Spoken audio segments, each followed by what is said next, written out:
Story 15. The Promised Land. At last, it was time for the Israelites to enter Canaan, the Promised Land. In that land was a city called Jericho. It had strong walls around it to protect it. Joshua sent 2 spies to that city. In that city lived a prostitute named Rahab. She hid these spies, and later she helped them to escape from the city. She did this because she believed God.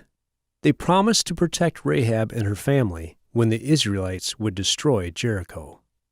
The Israelites had to cross the Jordan River to enter into the Promised Land. God told Joshua, "Have the priests go first." When the priests started to step into the Jordan River, the water upstream stopped flowing, so the Israelites could cross over to the other side of the river on dry ground.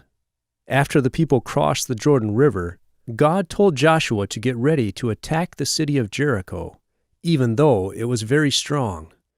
God told the people that their priests and soldiers must march around the city once a day for 6 days. So the priests and the soldiers did this. Then on the 7th day, the Israelites marched around the city 7 more times.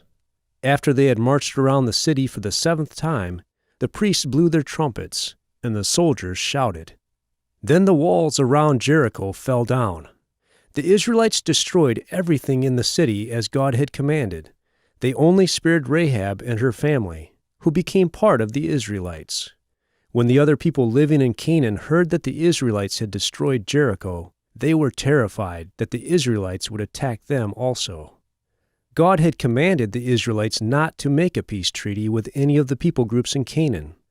But one of the Canaanite people groups, called the Gibeonites, lied to Joshua and said they were from a place far from Canaan.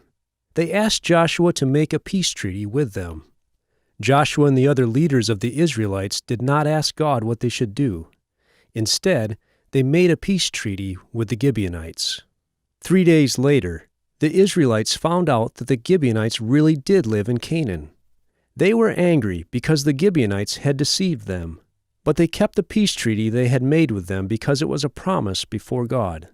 Then sometime later, the kings of another people group in Canaan, the Amorites, heard that the Gibeonites had made a peace treaty with the Israelites.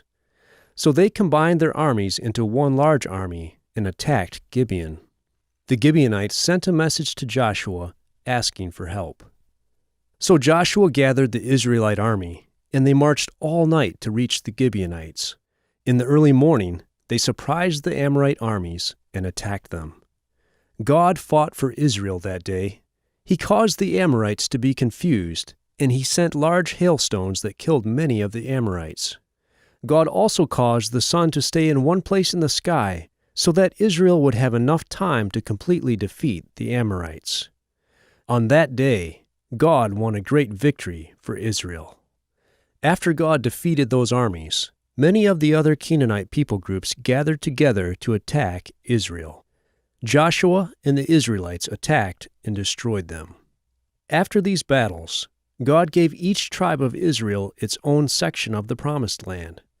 Then God gave Israel peace along all its borders.